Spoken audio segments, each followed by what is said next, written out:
बहुत समय पहले एक राज्य में एक राजा रहता था। उसे नए नए कपड़े पहनने का बहुत शौक था। इसी वजह से वह अपने सारे पैसे कपड़ों में ही खर्च कर देता था। एक दिन राजा के दरबार में दो धोखेबाज आए।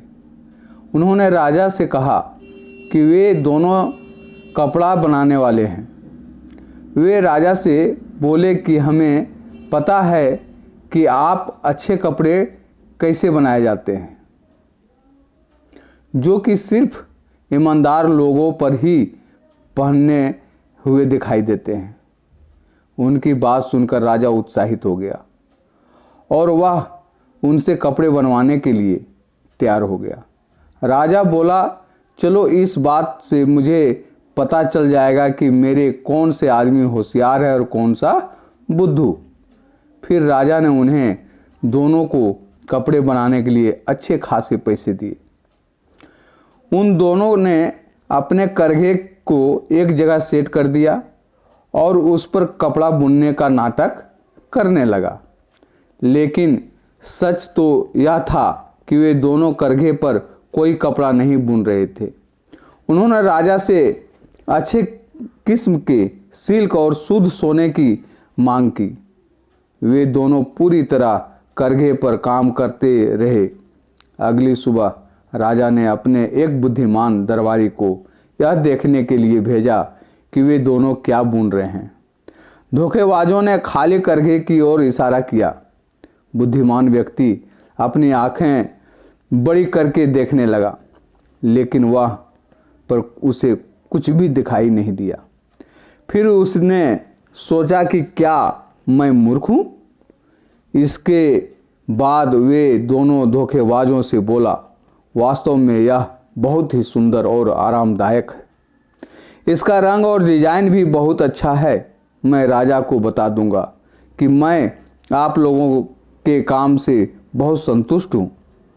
उसकी बात सुनकर एक धोखेबाज व्यक्ति बोला, क्या सच?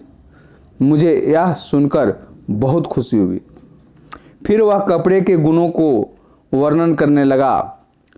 दरबारी ध्यानपूर्वक उसकी बातें सुन रहा था। फिर उसने जो कुछ भी दोनों धोखेबाजों ने उसे बताया था वही राजा को बता दिया। अगले दिन धोखेबाजों ने फिर से पैसे, सिल्क और सोने की मांग की। उन्होंने राजा से मिला हुआ सारा सामान छिपा दिया। वे दोनों खाली करघे पर लगातार बुनाई का काम करने का नाटक करते रहे। दोनों दिन रात काम करने में व्यस्त रहे।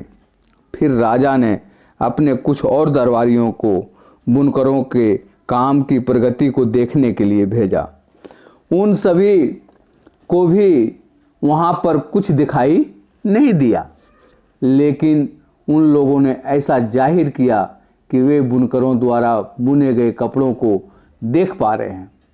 बुनकरों ने उन्हें कपड़े की विशेषता के बारे में बताया और दरबारियों ने बुनकर द्वारा बताई गई बात राजा को जाकर बता दी। यह बात सुनकर राजा बहुत उत्साहित था।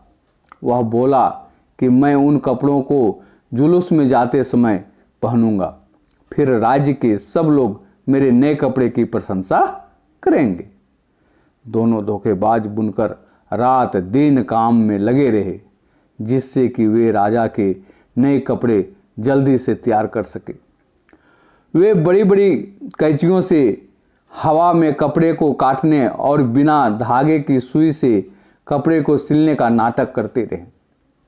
अंत में उन्होंने राजा के मंत्री से कहा कि राजा के नए कपड़े तैयार हो गए हैं। मंत्री राजा के पास गए और बोला कि महाराज, आखिरकार आपके नए कपड़े सिलकर तैयार हो गए। तुरंत ही राजा ने अपने घुड़सवारों को बुलाया और उनके साथ बुनकरों के पास पहुंच गया। बुनकरों ने अपना हाथ ऊपर की ओर उठाया और ऐसा दिखाने का नाटक किया जैसे उन्होंने अपने हाथ में कपड़े को उठाया हुआ है। फिर वे राजा से बोले, यह देखिए महाराज, यह पैंट है, यह जैकेट है और यह आपका चोंगा है। ये कपड़े मकड़ी की जाल से बने कपड़ों की तरह हल्की है, राजा के घुड़सवार भी उनके हाँ में हाँ मिलाते हुए बोले, हाँ महाराज, यह वास्तव में बहुत सुंदर है। लेकिन सच्चाई यह थी कि वास्तव में वहाँ पर उन्हें कुछ भी दिखाई नहीं दे रहा था। फिर दोनों धोखेबाज राजा से बोले, महाराज, क्या आप अपने पुराने कपड़े उतार देंगे ताकि हम आपको नए कपड़े पहना सके। उनकी बात सुनकर राजा ने अपने पुराने कपड़े उतार दिए। फिर दोनों बुनकर राजा को कपड़े पहनाने का नाटक करने लगे। धोखेबाजों और घुड़सवारों ने ऐसा जाहिर किया कि राजा ने जो कपड़े पहने हैं वे वास्तव में बहुत सुंदर हैं। लेकिन राजा को अपने शरीर पर कोई कपड़े दिखाई नहीं दिए, लेकिन वह भी यह जाहिर करने लगा कि उसके कपड़े बहुत सुंदर और आरामदायक हैं। फिर राजा उन्हीं कपड़ों में अपने राज्य की गलियों में घूमने लगा। सभी लोगों ने झूठ मूठ में राजा के नए कपड़ों की प्रशंसा की, लेकिन एक छोटा बच्चा राजा को देखकर बोला, राजा ने तो कोई कपड़ा नहीं पहने हैं। बच्चे की बात सुनकर सभी लोग जोर जोर से हंसने लगे। सब कहने लगे कि राजा ने कपड़े नहीं पहने हैं। राजा को इस बात पर बहुत अफसोस हुआ कि धोखेबाजों ने उसे ठग लिया। महल लौटकर राजा उदास होकर बैठ गया। उसने तय कर लिया कि अब वह अपनी झूठी शान और दिखाएगा और ना ही महंगे कपड़े सिलवाएगा। तो दोस्तों, अगर आपको कहानी अच्छी लगी और अच्छी अच्छी कहानी सुनने के लिए आप हमारे चैनल को सब्सक्राइब करें, इसे शेयर करें, कमेंट दें और लाइक करें। धन्यवाद। मैं अगली कहानी के साथ आपके साथ पुनः वापस आऊँगा। धन्यवाद।